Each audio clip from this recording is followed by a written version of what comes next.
इस कथा को जो पढ़ेगा उसे 84 लाख योनियों से मुक्ति मिल जाएगी। एक बार की बात है कि यशोदा मैया प्रभु श्री कृष्ण के उल्हानों से तंग आ गई और छड़ी लेकर श्री कृष्ण की ओर दौड़ी। जब प्रभु ने अपनी मैया को क्रोध में देखा तो वे अपना बचाव करने के लिए भागने लगे। भागते भागते श्री कृष्ण एक कुम्हार के पास पहुँचे। कुम्हार तो अपने मिट्टी के घड़े बनाने में व्यस्त था, लेकिन जैसे ही कुम्हार ने श्री कृष्ण को देखा तो वह बहुत प्रसन्न हुआ। कुम्हार जानता था कि श्री कृष्ण साक्षात परमेश्वर हैं। तब प्रभु ने कुम्हार से कहा कि कुम्हार जी, आज मेरी मैया मुझ पर बहुत क्रोधित हैं। मैया छड़ी लेकर मेरे पीछे आ रही हैं। भैया मुझे कहीं छिपा दो। तब कुम्हार ने श्री कृष्ण को एक बड़े से मटके के नीचे छिपा दिया। कुछ ही क्षणों में मैया यशोदा भी वहाँ आ गई और कुम्हार से पूछने लगी, क्यों रे कुम्हार, तुमने मेरे कन्हैया को कहीं देखा है क्या? कुम्हार ने कह दिया, नहीं मैया, मैंने कन्हैया को नहीं देखा। श्री कृष्ण ये सब बातें बड़े से घड़े के नीचे छिपकर सुन रहे थे। मैया तो वहाँ से चली गई। अब प्रभु श्री कृष्ण कुम्हार से कहते हैं, कुम्हार जी, यदि मैया चली गई हों तो मुझे इस गड्ढे से बाहर निकालो।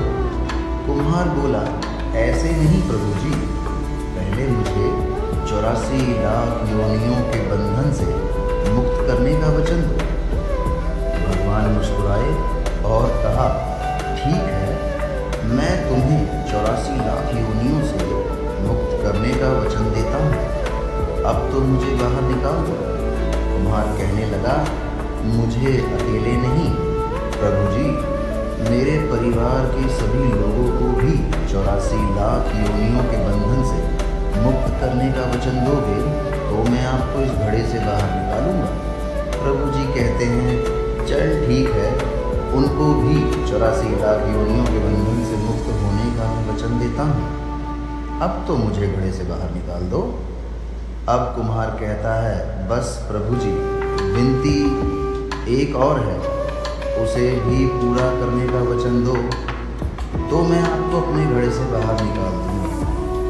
भगवान बोले, वो भी बता दे, क्या कहना चाहते हो? कुम्हार कहने लगा, प्रभु जी, जिस घड़े के नीचे आप छुपे हो उसकी मिट्टी मेरे बैलों के ऊपर लाद के लाई गई है। मेरे इन बैलों को भी 84 लाख योनियों के बंधन से मुक्त करने का वचन दो। भगवान ने कुम्हार के प्रेम पर प्रसन्न होकर उन बैलों को भी 84 के बंधन से मुक्त होने का वचन दिया। प्रभु बोले, अब तो तुम्हारी सब इच्छा पूरी हो गई, अब तो मुझे घड़े से बाहर निकाल दो।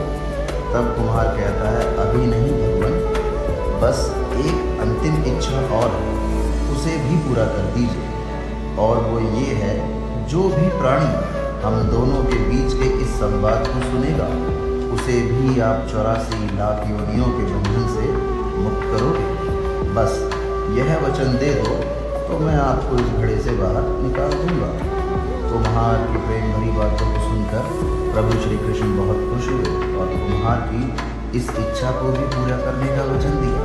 फिर कुम्हार ने बाल श्री कृष्ण को घड़े से बाहर निकाल दिया, उनके चरणों में साष्टांग प्रणाम किया, प्रभु जी के चरण धोए और चरणामृत पिया। अपनी पूरी झोपड़ी में चरणामृत का छिड़काव किया और प्रभु जी के गले लगकर इतना रोए कि प्रभु में ही विलीन हो गए। जरा सोच कर देखिए, जो बाल श्री कृष्ण 7 कोस लंबे चौड़े गोवर्धन पर्वत को अपनी इकन्नी उंगली पर उठा सकते हैं, तो क्या वो एक घड़ा नहीं उठा सकते थे? लेकिन बिना प्रेम रीझे नहीं नटवर्णन किशोर, कोई कितने भी यज्ञ करे, अनुष्ठान करे, दान भी कितना भी करे, लेकिन चाहे कितनी भी भक्ति करे, लेकिन जब तक मन चाहे कितनी भी भक्ति करे, लेकिन जब तक मन में प्राणी मात्र के लिए प्रेम नहीं होगा, प्रभु श्री कृष्ण नहीं मिल सकते। जय श्री कृष्ण, जय श्री राधे राधे।